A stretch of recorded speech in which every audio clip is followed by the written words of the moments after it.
그러므로 너희는 이렇게 기도하라. 하늘에 계신 우리 아버지여, 이름이 거룩히 여김을 받으시오며 나라가 임하시오며 뜻이 하늘에서 이루어진 것 같이 땅에서도 이루어지이다. 아멘. 여러분, 유토피아라는 말을 들어보셨을 것입니다. 이 유토피아란 말은 1516년에 토머스 모어가 책을 쓰면서 처음으로 만든 말입니다. 유는 없다라는 뜻이고 토피아는 좋다라는 뜻인데요, 이걸 직역을 하면 세상엔 없지만 정말 살기 좋은 곳, 이걸 유토피아라고 합니다. 토머스 모어가 그 책에서 한 섬을 지정해서 그런 세상, 그런 나라를 좀 만들면 얼마나 좋을까, 거기에 묘사하고 있는데요, 자신의 상상력을 동원해서 쓴 책입니다. 토머스 모어 나름대로 아마 미래에는 이런 세상이 펼쳐지지 않을까, 그런 미래의 청사진을 그렸다고도 합니다. 어떤 사람은 좋고 어떤 사람은 좋지 않은 나라가 아니라 모두에게 좋은 나라, 바로 그게 유토피아죠. 모두가 즐거운 나라. 이 책에서, 유토피아에서 두 가지 핵심 가치가 있는데요, 하나는 평등이라는 가치가 있고 하나는 즐거움이라는 가치가 있습니다. 이 즐거움은 육체적인 즐거움, 또 정신적인 즐거움을 다 포함한 즐거움입니다. 이것은 마치 수레바퀴의 두 축처럼 어느 것을 소외하지 않는데요, 긴밀하게 서로 연결되어 있습니다. 예를 들어 즐거운데 평등이 없다, 이것도 원하는 유토피아가 아닙니다. 근데 모든 사람이 평등한데 즐겁지 않다, 이것도 토마스 모어가 말하는 유토피아가 아니라는 거죠. 모든 사람이 다 즐거운 나라, 즐거운 세상, 모든 사람이 다 행복한 세상, 이게 바로 토마스 모어가 추구하는 유토피아인데요, 저는 토마스 모어가 왜 이런 고민을 하게 됐을까를 생각을 해보니까 이 사람 마음 안에는 바로 토마스 모어 같은 그런 갈망이 있다는 거예요. 모두가 잘 살고 즐거운 나라, 모든 사람이, 어떤 사람은 어떤 사람만 잘 살고 어떤 사람은 못 사는 나라가 아니라 모든 사람이 정말 평등하게 그런 잘 사는 나라를 우리가 다 꿈꾸지 않습니까? 그러나 현실은 어떻습니까? 사실 인류는 이 토마스 모어가 주장한 그런 유토피아를 향하여 어떻게 보면 달려왔다고 해도 과언이 아닙니다. 나름대로 이제 사상 체계를 만들고요, 나름대로 학문을 발전시키고, 그리고 경제를 발전시키고, 여러 가지 사회의 제도를 발전시켰습니다. 그리고 과학 문명이 얼마나 발전했습니까? 그로 인해서 저나 여러분이나 삶이 얼마나 참 편리해졌습니까? 여러분, 제가 어릴 때만 해도요, 겨울에 빨래를 하려면 빨래를 이고 그 얼음을 깨고 빨래를 해야만 했습니다. 지금은요, 세탁기에다가 집어넣고, 최근에는 또 건조기까지 나와가지고 그냥 세탁기, 건조기 넣으면 뽀송뽀송한 빨래가 나와요. 자, 그런데 이렇게 우리 삶은 편리해졌는데 정말 모든 인류가 평등하고 좋은 나라가 되었습니까? 모든 사람이 동일하게 정말로 즐겁고 행복한 세상이 되었습니까? 가끔 사람들을 만나 대화하다 보면요, 그래도 옛날이 좋았어, 이렇게 말하는 분들이 있습니다. 그래도 옛날처럼 좀 불편하긴 했지만 사람 냄새 나는 그 옛날이 좋았다는 거예요. 이런 문명은 훨씬 발전했는데 실제로는 우리 삶의 구석구석 들어가 보면 온갖 불균형이 일어나고, 또 이렇게 극한 범죄는 왜 이렇게 많이 일어나고, 사람들은 또 자살을 왜 이렇게 많이 하는 것입니까? 여러분, 젊은이들 사이에서 한동안요, 헬조선이라는 말이 유행한 적이 있어요. 그런데 지금은 또 어떤 말이 유행하냐면 벼락거지란 말이 유행합니다. 사실 젊은이가 그렇다 보니까 그런 젊은 자녀를 둔 부모님들이 다 하나같이 고민 아닙니까? 그런가 하면 그 사이에 낀 30대에서 40대 중반의 사람들도 그 애를 낳으면 사교육비가 엄청 얼마나 많이 듭니까? 다 고민하고 있습니다. 저는 지금이나 예수님 당시에 살았던 삶이나 그런 측면에서 별반 다르지 않다라는 생각이 들어요. 여러분, 그 당시에 예수님이 이 주기도문을 말씀할 당시에 그 유대 사람들, 이스라엘 사람들의 삶을 딱 성경 한 구절이 말씀해 주는 말씀이 있는데요, 마태복음 4장 16절입니다. 여러분, 마태복음 4장 16절을 같이 한번 읽어볼까요? 흑암에 앉은 백성이 큰 빛을 보았고 사망의 땅과 그늘에 앉은 자들에게도 빛이 빛이었도다 하였느니라. 여러분, 그 당시에 로마의 통치가 있지 않았습니까? 로마의 통치 아래서 높은 세금을 내야 했고 많은 사람들은 소장농으로 어렵게 가족들하고 살아야만 했습니다. 그런데요, 아이러니하게도 로마가 그렇게 다스릴 때 내세웠던 가치가 뭔지 아세요? 팍스 로마나예요. 로마가 다스리는 모든 지역의 평화가 이겁니다. 그런데요, 로마의 몇 사람들은 평화를 누리는데 많은 사람들은 로마 때문에 힘들어하고 어려워하고 고통 가운데 지내더라는 거예요. 이게 모순 아닙니까? 그래서 유대인들 안에는 어떤 갈망이 있었냐면, 어떻게 해서든지 이 로마의 압제로부터 벗어나야겠다, 이스라엘이, 이 유대가 독립하는 것만이 소망이다, 그런 생각을 가진 사람이 참 많았습니다. 여러분, 그래서요, 예수님이 오시기 전에 어떤 사건이 있었냐면 마카비 혁명이라고 그 유대인과 그 로마 사이에 큰 전쟁이 있었습니다. 그리고 그 불씨가 여전히 유대인들 안에 남아서 기회만 되면 로마로부터 독립하려고 하는 그런 모습들이, 움직임들이 유대 사이에 전반적으로 팽배해 있었습니다.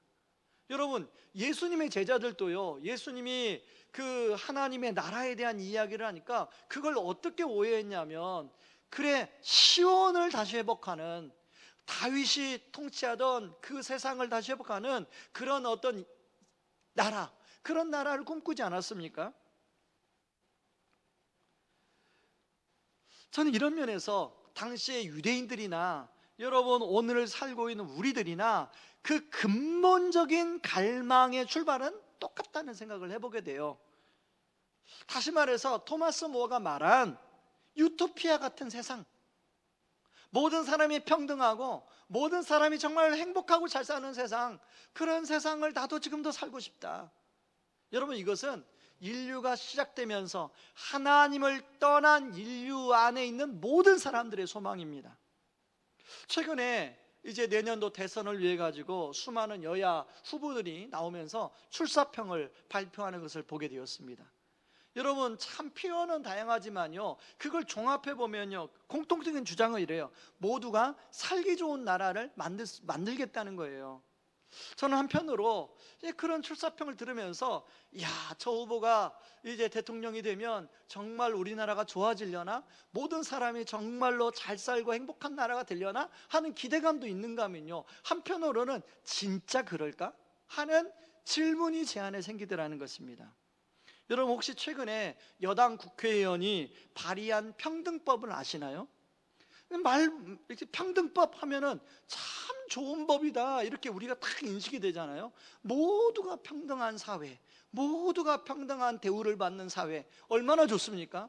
그런데요, 사실은 이것은 듣기에 참 좋은 법처럼 들리지만 실제로는 차별금지법을 말만 바꾼 것이에요.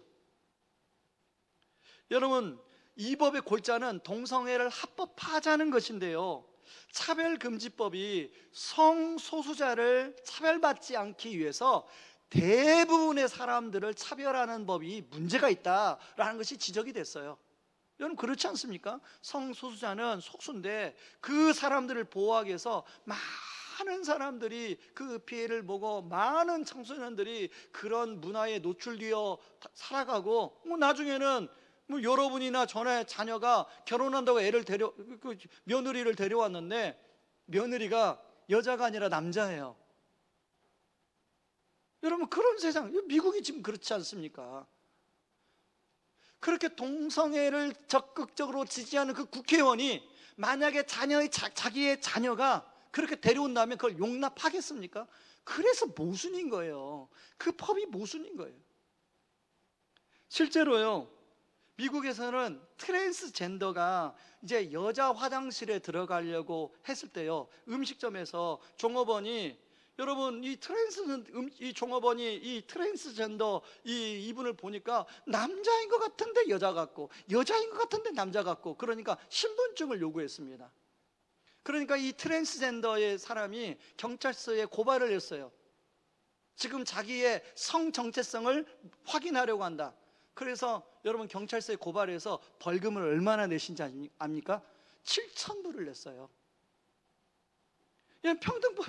평등법이 되면 그런 일이 우리나라에도 일어날 수 있다는 거예요. 여러분, 자, 그게 진짜 평등한 겁니까?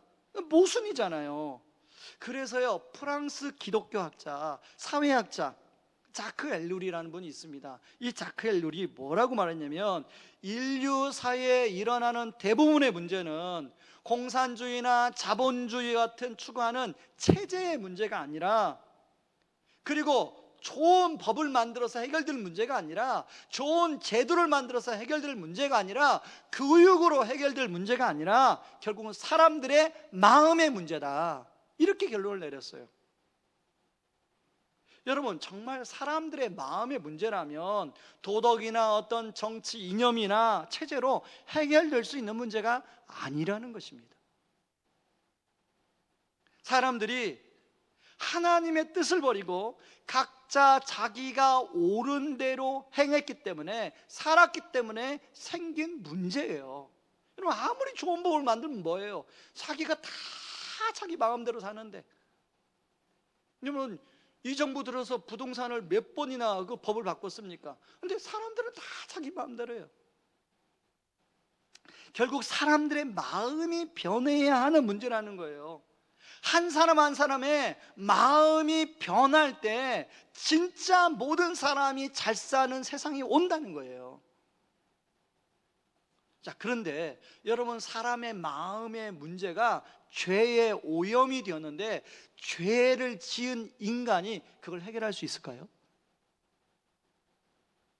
여러분, 로마서 3장은 이런 죄를 지은 인간의 상태, 영적 상태를 아주 적나라하게 보여주고 있는데요. 로마서 3장 9절, 10절, 11절, 12절을 제가 한번 읽겠습니다.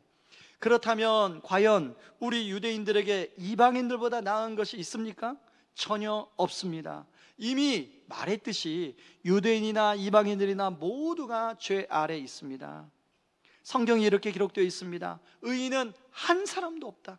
깨닫는 사람도 없고 하나님을 찾는 사람도 없다. 모두가 곁길로 나가 하나같이 쓸모없게 되었다. 선한 일을 행하는 사람은 단 한 사람도 없다. 자, 그렇다면 어떤 사람도 이 문제를 해결할 수 없고 어떤 사회적 제도도 이 문제를 해결할 수 없다면 이걸 어떻게 해결할 수 있을까요? 여러분, 이것을 해결하기 위해서 바로 인간을 만드시고 인간을 누구보다도 사랑하신 죄가 없으신 하나님만이 이 문제는 해결할 수 있는 거예요. 그래서 하늘에 계신 그 하나님, 오늘 여러분 주기도문에 보면 하늘에 계신 아버지여 이렇게 나오잖아요. 하늘에 계신 그 아버지 하나님이 스스로가 인간의 육신을 입고 이 땅에 내려오셨어요. 바로 그분이 예수님이죠. 여러분, 그 하나님이신 그 예수님이 이 땅에 내려와서 공생애를 시작하면서 가장 첫 번째 던진 메시지가 뭔지 아십니까? 바로 마태복음 4장 17절 말씀이에요. 아까 16절을 읽었잖아요. 17절 한번 읽어보죠. 같이 읽습니다. 이때부터 예수께서 비로소 전파하여 이르시되 회개하라, 천국이 가까웠느니라. 여러분, 이 천국은 킹덤 오브 헤븐이라는 뜻인데요, 다른 날은 킹덤 오브 갓, 하나님의 나라, 하늘나라로 다시금 말을 바꿨습니다. 그래서 복음서에 보면 마태, 마가, 누가, 요한복음에는 조금 나오는데요, 이 하늘나라에 대한, 하나님의 나라에 대한, 천국에 대한 이야기가 정말로 많이 나와요.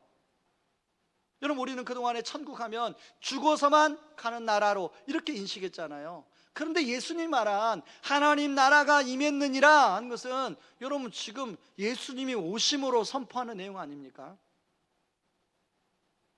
다시 말해서 이 사람들 안에 정말로 유토피아를 갈망하는데 그걸 누가 주기로 지금 주려고 오셨다는 거예요?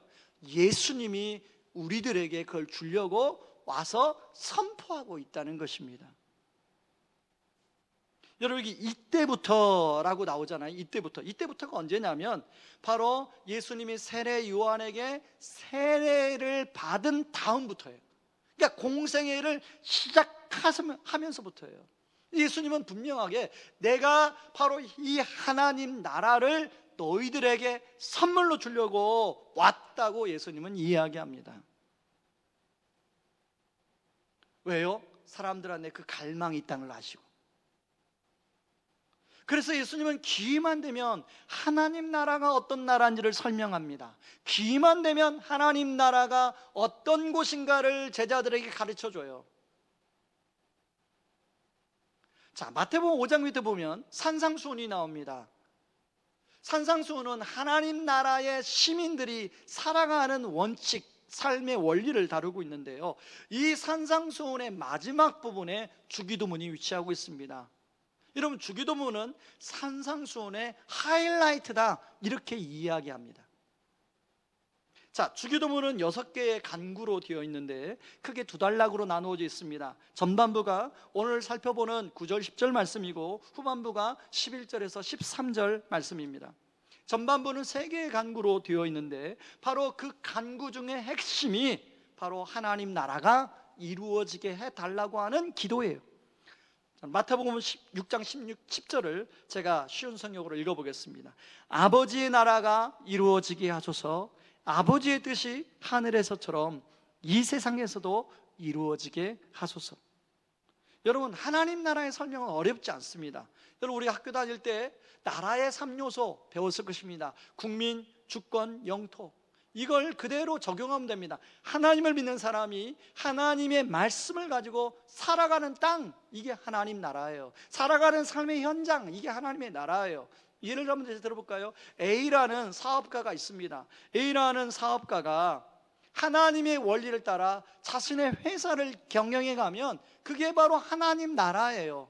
자, A라는 사람이 직장을 다니는데요, 그 직장에서 하나님의 말씀의 원리를 따라 직장 생활을 하게 되면 그게 바로 하나님의 나라인 거예요. 이제 그런데 A라는 사업가가 자기 사업장에서는 하나님의 말씀의 원리를 따라 살다가 집으로 돌아오면, 가정으로 돌아오면 자기 마음대로 한다.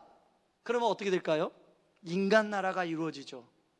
그리고 아내와 자녀들은 그 아버지 때문에 무지무지 고통받는 지옥이 펼쳐지게 될 것입니다.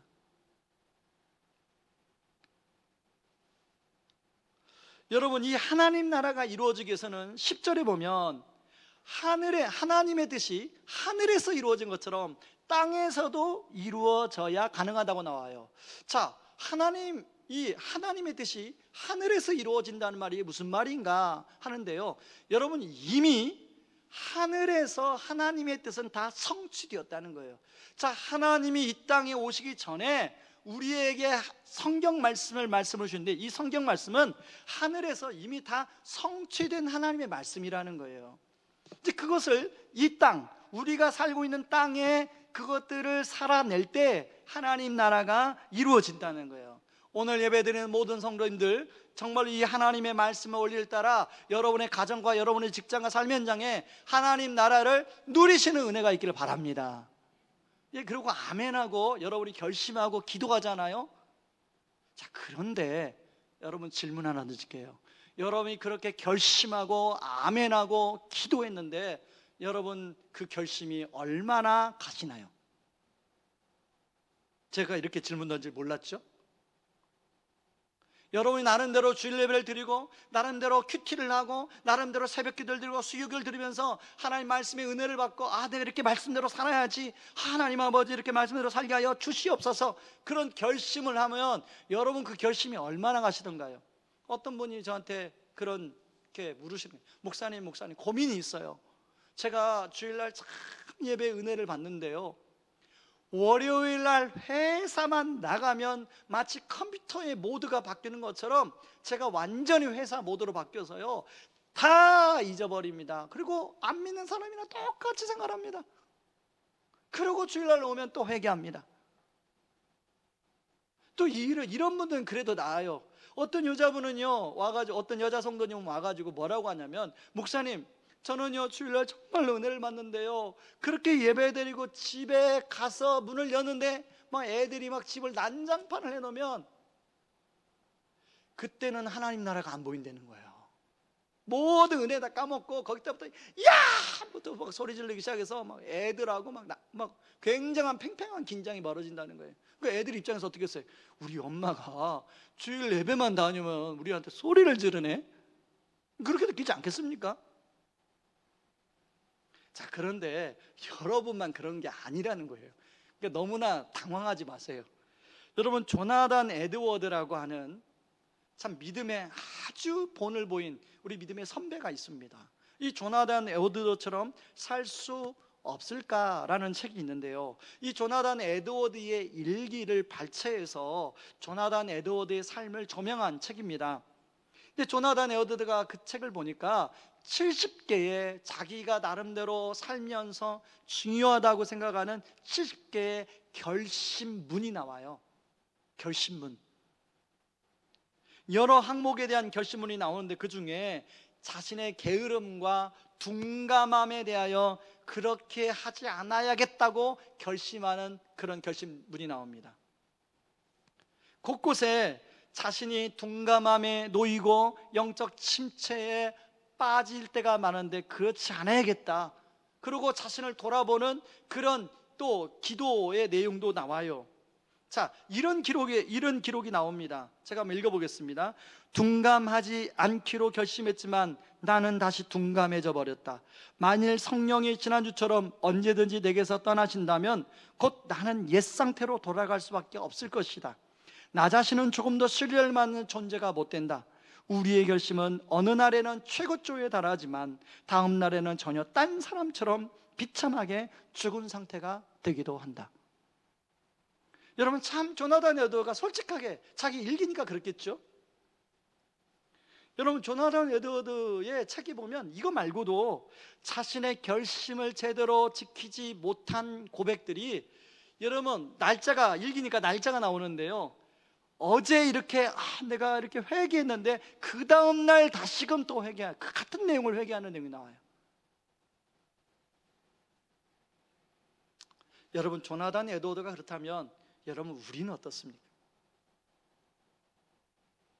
아멘. 하나님 순종하겠습니다, 순종할 수 있도록 도와주옵소서 하는 기도를 하고 우리는 또 넘어지는 딜레마를 어떻게 해결할 수 있겠습니까? 바로 이 해결을 위해서 예수님께서 우리를 대신하여 완벽한 순종을 해 주셨다는 걸 우리가 알아야 합니다. 여러분, 로마서 5장에 보면 인류를 대표하는 첫 번째 아담에 대한 이야기가 나오고요, 그 아담과 비교하면서 두 번째 아담이신 예수 그리스도에 대한 설명이 나와요. 자, 로마서 5장 14절을 제가 읽겠습니다. 그러나 아담으로부터 모세까지 아담의 범죄와 같은 죄를 짓지 아니한 자들까지도 사망이 왕노릇하였나니 아담은 오실 자의 모형이라. 여러분, 첫 번째 아담은요, 인류의 대표로 하나님께서 직접 만드신 존재입니다. 근데 그 하나님 직접 만드신 아담이 타락하여 범죄했어요. 그리고 그 아담의 지은 범죄의 죄성이 우리 안에로 들어와서 우리도 수없이 많은 죄를 들키지 않게 지키고 있어요. 그래가지고 그런 게 있잖아요, 11계명 중에 하나가 있는데요, 10계명 말고 11계명, 절대로 들키지 말자, 이런 계명이 있습니다. 아내는 남편에게 들키지 말고 남편은 아내에게 들키지 말자. 자, 여러분, 예수님은 두 번째 아담으로서 모든 인류의 대표로 오셨는데요, 예수님이 첫 번째 아담과 다른 것은 모든 사람의 죄를 대신 짊어지고 십자가에서 처벌을 받으신 예수 그리스도로 나오고 있다는 것입니다. 예수님은 둘째 아담으로서 첫 번째 아담인 후손인 우리가 지은 죄의 모든 대가를 온전히 감당하셨을 뿐 아니라 그분이야말로 하나님의 말씀에 끝까지 완전히 순종하셨어요. 여러분 성경 읽다 보면요, 요한복음 끝에 보면 예수님이 십자가에 못 박힐 때까지도 말씀이 응할 때까지라, 말씀이 응할 때까지라, 말씀이 응할 때까지라, 그 단어가 계속 나오는 걸 볼 수 있어요. 그게 뭐냐면 하나님의 말씀에 예수님이 완벽하게 순종했음을 보여주는 말씀이에요.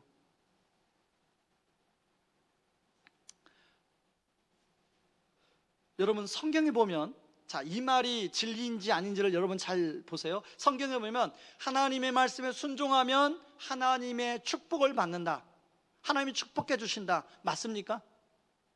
맞으면 고개를 좀 끄덕이세요. 맞습니까? 예, 우리가 다 그렇게 믿고 있잖아요. 믿고 살고 있잖아요. 자, 그런데 완벽하게 순종하신 예수님, 그러면 그 말씀에 의하면 축복을 받아야 됩니까? 저주를 받아야 됩니까? 자, 축복을 받아야 되나요? 저주를 받아야 되나요? 축복을 받아야 되죠. 그런데 그 예수님이 축복이 아니라 저주를 받았어요.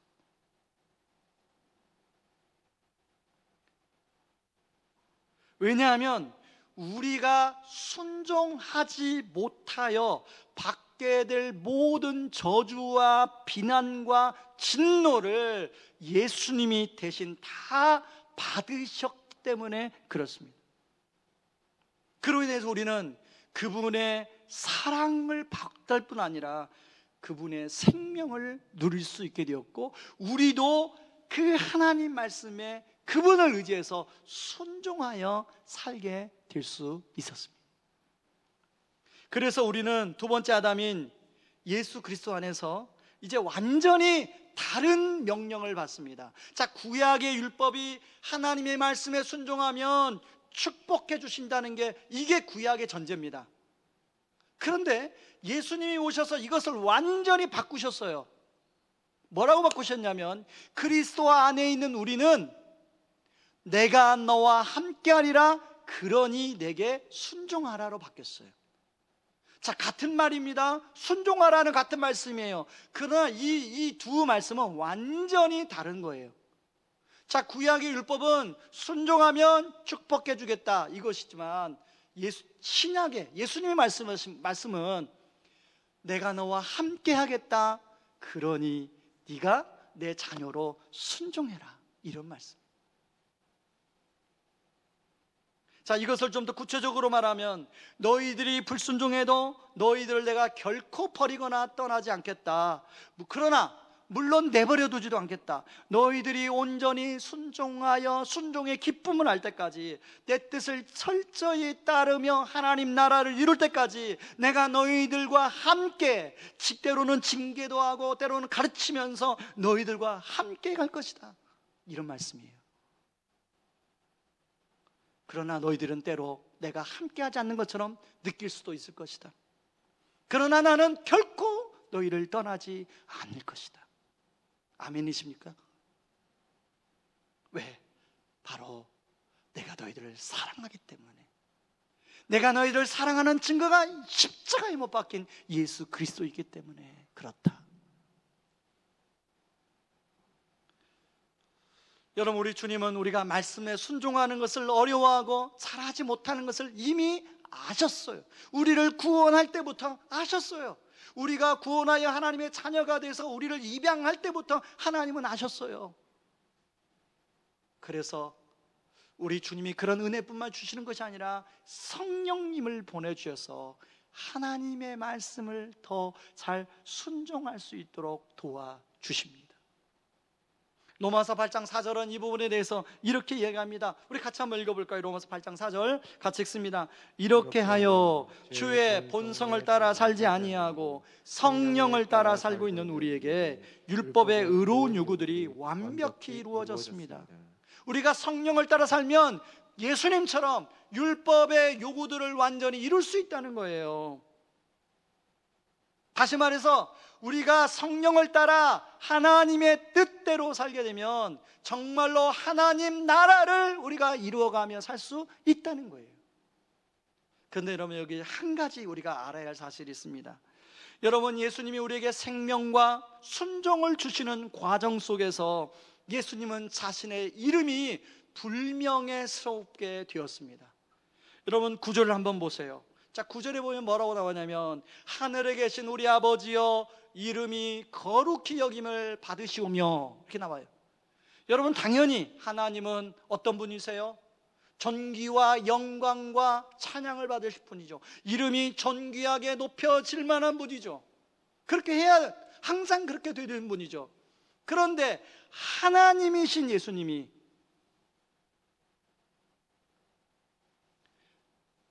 그 하나님이신 예수님 역시도 그 사람들에게 존귀와 영광과 찬양을 받고 싶어하는 마음이 있었을 거예요. 그런데 그분은 십자가에 못 박히는 과정 속에서 자신의 이름이 한없이 짓밟힘 당함을 경험하셨습니다. 다시 말해서 오늘 9절에 말하는 거룩히 여김을 당해야 되는 게 마땅하지만 그걸 포기하셨어요. 갈라디아서 3장 13절은 그거에 대해서 이렇게 합니다. 그리스도께서 우리를 위하여 저주를 받은 바 되사 율법의 저주에서 우리를 속량하셨으니 기록된 바 나무에 달린 자마다 저주 아래 있는 자니라. 여러분 신명기 11장 23절에 의하면 모든 유대인들은 사람이 나무에 달려 죽으면 저건 하나님께 진짜 나쁜 짓을 해서 저주받은 사람이다 이렇게 생각했어요.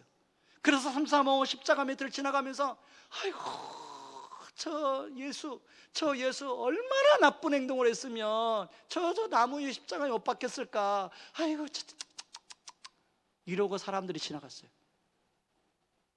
335. 그리고 여자들이 하나 동네에서 모여가지고 예수 알아? 예수? 그러니까 하나님께 저주받았잖아. 하나님께 저주받아가지고 십자가에 못 박힌 거야. 여러분 근데 사람들만 그런 게 아니라 지금 예수님이 십자가에 못 박힐 때 로마 병정들이 네가 진짜 왕이면 하나님의 아들이면 내려오라고, 그리고 그 예수님께 침을 뱉었어요.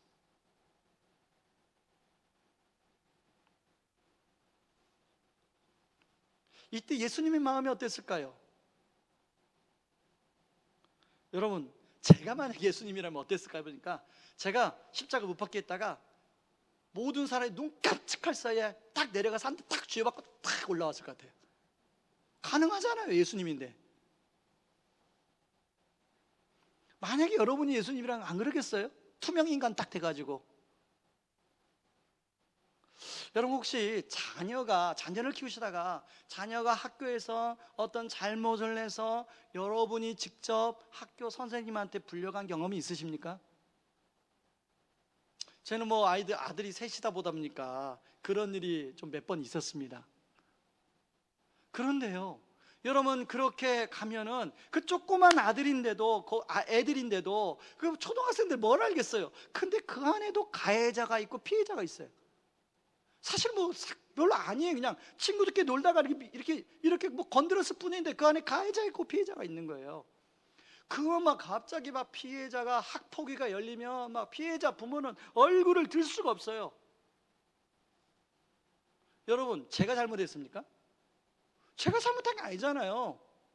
제가 왜 그 제가 그 피해자 부모 앞에 내가 가해자 부모가 돼서 얼굴도 못 들고 죄송합니다 이래야만 되겠어요? 제가 그럴 만한 이유가 없잖아요. 왜? 이 아이가 내 아들이기 때문에 그런 거예요. 또 어떤 분들은 누구지? 그럴 필요 없어요. 이제는 그런 세상이 다 그때가 다 지나갔어요. 너무 어릴 때 그랬으니까. 여러분 우리는 그런 누군가가 조그만 비난의 말만 해도 그것이 3박 4일 동안 머릿속에 묵상되고 곱씹으면서 가슴에 분노가 차가지고 얼마나 괴로운 시간을 보냅니까? 하물며 말만 들어도 그런데 예수님은 말만 들은 것이 아니라 온갖 모멸과 조롱과 직접 사람들에게 채찍으로 맞으면서 그것도 창으로 옆구리를 찔려가면서 그를 겪으셨던 거예요. 여러분 그 결과 여러분 예수님의 이름이 예수님의 명예가 실추되는 그 결과 여러분 바로 우리의 이름이 높여졌다는 사실을 아십니까? 저와 여러분의 이름이 높여졌다는 사실을 아십니까? 여러분, 예수 믿는 사람을 뭐라고 부릅니까? 성도라고 불러요. 그 성은 거룩할 성, 홀리라는 단어예요. 캐톨릭에 보면 세인트라는 단어를 붙이잖아요. 세인트, 세인트. 세인트 김, 세인트 박, 세인트 유, 기타 등등. 여러분 다 세인트예요. 옆 사람을 보세요. 옆 사람을 보세요. 세인트예요, 세인트. 세인트 한. 왜요? 누구 때문에?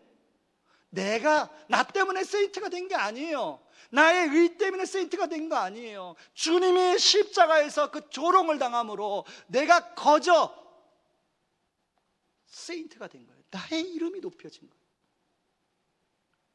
그렇다면 여러분, 이런 은혜를 받은 우리가 어떻게 살아야 될까요? 여러분, 오늘 설교 제목은 진짜 좋은 나라를 구하라 입니다. 자, 진짜 좋은 나라는 어떻게 이루어질까요? 바로 이 땅에 하나님의 나라가 온전히 이루어질 때 이루어집니다. 그런데 그 하나님 나라는 바로 우리 마음이 하나님의 주권인 하나님의 말씀의 다스림 아래로 온전히 들어갈 때 이루어질 수 있어요.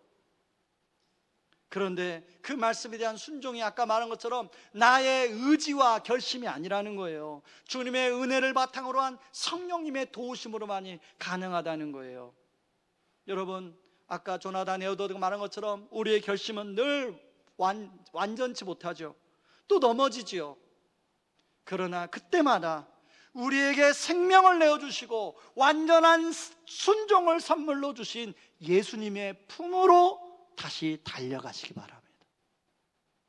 그 품에서 여러분, 그 예수님의 품에 안겨 예수님의 어루만짐을 경험하고, 그리고 성령님의 도우심으로 힘과 도움을 얻어 다시금 하나님의 나라로, 현장으로 가서 하나님 나라를 이루어가는 거예요. 최근에 다른 사람으로부터 비난을 받아 힘들어했던 한 성도를 상담하게 되었습니다. 누구인지도 모르는 불특정 다수에게 그 말을 듣고 그 다음 날은 물론이거니와 며칠을 그것 때문에 괴로운 시간을 보냈다고 저한테 고백을 하더라고요. 왜냐하면 그분이 생각할 때 자기를 향하여 불특정 다수가 한 말이 말도 안 되는 말이고 자신의 본심을 몰라주는 말이었기 때문에 더더욱 그랬다는 거예요. 그래서 그분이 내린 결론은 뭐냐면 차라리 어떤 행동도 하지 않겠다고 마음을 먹었더라고요. 그런데 그분이 어떤 목사님의 말씀을 듣다가, 예수님이 제자들의 발을 씻기시는 그런 내용의 말씀을 듣다가 그 목사님이 그런 고백을 했다고 그래요. 자신도 교회 성도에게 그런 비난의 말을 듣고 너무 괴로운 가운데 이 말씀을 묵상하게 됐는데, 여러분, 예수님이 제자들의 발을 씻길 때 여러분, 늘 예수님은 제자들에게 위에 올려다보는 위치에 있었습니다. 그 당시 제자들이 랍비어였거든요. 랍비어. 그 당시 랍비는 굉장히 존경하는 위치입니다. 어떻든 제자들이 예수님을 늘 올려다봤어요. 늘 존경하는 위치에 있었어요. 그런데 예수님이 갑자기 유월절 식사를 하다가 허리에 수건을 두르고 무릎을 꿇고 제자들의 시선보다 내려와서 제자들의 발을 씻기며 제자들을 올려다보고 있다는 것이죠. 그 목사님이 그 말씀을 묵상하다가 주님의 음성이 마음속에 들렸대요. 애야, 내가 너를 섬기기 위해서 너의 발 밑으로 내려와서 내가 너를 올려다보고 네 발을 섬겨 주었는데, 네가 다른 사람이 너를 내려다보았다고, 다른 사람이 너를 하대했다고, 다른 사람이 너를 비난했다고, 그래서 네가 이미 올려진 너의 존재에 혹시 손상이 있었니? 너는 영원히 변하지 않아. 내가 너를 올려다본 존재 그 자체로 너는 그 존재야. 그리고 내가 한 것처럼 너도 다른 사람의 발을 씻겨줄 수 없겠니? 라는 음성이 들리더라는 것이죠. 그래서 그 말씀이 들리자 자기가 그 비난한 성도 때문에 괴로웠던 모든 마음이 너무 부끄럽게 느껴졌다는 거예요. 자기를 생각해 보니까 자기가 왜 그렇게 괴로웠나? 자기 안을 들여다보니까 그 비난하는 성도보다 자기가 높임을 받고 싶어하는 자기 안에 속사람이 그렇게 자기를 괴롭게 했다는 걸 알게 됐다는 거예요. 여러분, 우리는 누구나 다 그런 마음 있지 않아요? 다른 사람보다 내가 좀 더 높아졌으면, 다른 사람보다 내가 더 존경받았으면, 누군가가 나를 인정해 줬으면, 내 존재에 대한 그렇게 어떤 높임을 해줬으면 원하는 그런 갈망이 다 있잖아요.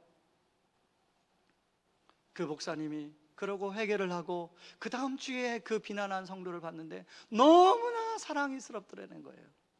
성령이 마음을 바꿔주신 거죠. 그 이야기를 이 성도님이 듣고 그 목사님의 말씀을 듣는 가운데 이 성도님의 머릿속에 마치 누더기 옷을 입고 있는 자기 자신 앞에 예수님이 눈물을 흘리며 자기 발을 씻겨주며 자기를 올려다보며 자기 눈동자를 맞추는 예수님의 모습이 탁 떠올랐다는 거예요. 그러면서 자기도 생각해 보니까 내가 왜 그런 불특정 다수의 비난을 받고 왜 괴로웠나 생각해 보니까 내가 그들보다 좀 더 낫고 싶은데, 내가 그들보다 좀 더 높아진 존재가 되고 싶은데 그런 대우를 받지 못한 자기 자신 때문에 괴로웠다는 걸 알게 됐다는 거예요. 그리고 그것을 회개하게 됐다는 거예요. 사람들이 자기를 높여줘서 높아진 것이 아니라 예수님이 이미 자신의 이름이 실추당하면서까지 우리를 높아주셨기에 높아진 것이지, 사람들 때문에 내가 높고 낮아진 게 아니라는 것 깨닫게 되었다는 거예요. 그러면서 그런 마음에서 자기가 빠져나와 자유를 누리고 있는데 마침 한 친구가 전화가 와서 자기가 겪었던 똑같은 일을 그 친구가 겪고 자기한테 상담을 요청하더라는 거예요. 그 친구는 며칠 밤 앓으면서 몸까지 아파가지고 누워있으면서 전화를 하더라고요. 여러분, 우리가 아셔야 할 것이 있습니다. 여러분, 우리는 누군가를 비난을 통하여 어떤 것을 내가 증명하기를 원하냐면 그 비난하는 사람보다 내가 더 나은 사람이라는 걸 증명하고 싶어요. 그리고 누군가가 비난할 때 내가 동조할 때 이상한 쾌감이 들지 않습니까? 그건 뭐냐면 그 비난 대상보다 내가 좀 더 낫다라고 하는 그런 마음이 내 안에 교만한 마음이 들기 때문이에요. 여러분, 그것이 죄라는 사실을 아셔야 됩니다. 그런 죄가 여러분은 우리 안에 쌓여서 우리를 하나님의 사람으로 빚어가는데 불순물이 된다는 걸 아셔야 되는 거예요. 그리고 혹시나 누군가가 그런 비난하는 사람이 있다면 여러분이 아시고 NO를 외쳐야 돼요. 그래야 여러분이 그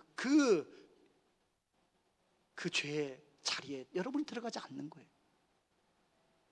그리고 그때마다 나를 위해서 불명예를 감당하며 거룩히 여김을 당해야 할 그분이 나를 위하여 불명예를 감당하며 기꺼이 낮아주신 그 예수님, 낮아져서 나를 바라보며 내 발을 씻겨주시는 그 예수님을 생각해 쉬어야 된다는 것입니다. 그 성도님 마지막으로 저한테 고백하더라고요. 이제 목사님, 제가 그 예수님처럼 다시금 내 마음을 바꿔서 그 주님이 나의 발을 씻겨준 것처럼 나도 역시나 다른 사람의 발을 그 전보다 더 열심히 씻기는 성도가 되겠습니다. 여러분, 바로 저는 그분의 삶에 하나님 나라가 이루어졌다고 생각합니다. 여러분, 하나님 나라, 진짜 좋은 나라, 바로 그 나라는 우리 마음에서부터 이루어집니다. 그 마음은 바로 우리를 위해서 실추되신 그 예수 그리스도를 붙들 때, 그리고 그분이 주신 성령을 붙들 때 바로 우리가 하나님 나라를 우리 가정에서, 우리 삶의 현장에서 이루어 갈 수 있는 것입니다. 오늘 예배드리는 모든 성도님들 안에 이런 하나님의 나라가 이루어질 수 있기를 주님의 이름으로 축원합니다. 이 시간에 같이 우리 찬양하고 기도하겠습니다. 왜 나만 겪는 고난이냐고. 여러분, 이 말씀 마치는데 성령님이 이 찬양을 주시는 거예요. 자꾸 찬양이 떠오르는 거예요. 여러분, 이 찬양 가수처럼 이런 마음이 든 적 없으십니까? 왜 나만? 왜 지금 이런 슬픔이 나를 괴롭게 하지? 나를 힘들게 하지? 여러분, 그런 분들에게 이 찬양이 정말로 하나님의 복음으로 들려지는 찬양이 되길 바랍니다. 같이 찬양하겠습니다. 왜 나만 겪는 고난이냐고. 왜 나만 겪는 고난이. 불평하지 마세요. 불평하지 마세요. 고난의 뒤편에 있는 주님이, 고난의 뒤편에 있는 주님이 주실 주 미리 보면서 감사하세요. 보면서 감사하세요. 너무 견디기 힘든 지금 이 순간에도, 힘든 지금 이 순간에도 주님이 일하고 계시잖아요. 일하고 계시잖아요. 남들은 지쳐 앉아 있을지라도 앉아 있을지라도 당신만은 일어서세요. 힘을 내세요. 힘을 내세요. 힘을 내세요. 주님이 손잡고 계시잖아요. 주님이 나와 함께 함을 믿는다면 어떤 역경도 이길 수 있잖아요. 왜 이런 슬픔 찾아왔는지,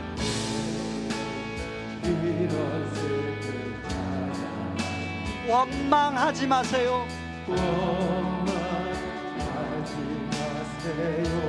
당신은 잃은 것보다 주님께 받은 은혜 더욱 많음에 감사하세요. 너무 견디기 힘든 지금 이 순간에도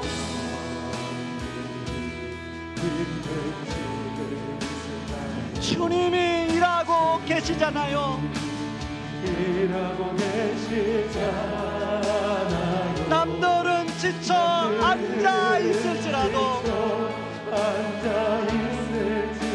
당신만은 일어서세요.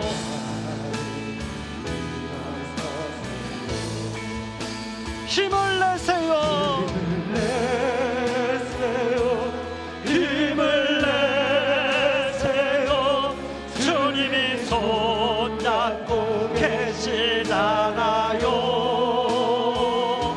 주님이 나와 함께함을 믿는다면 어떤 고난도 견딜 수 있잖아. 힘을 내세요.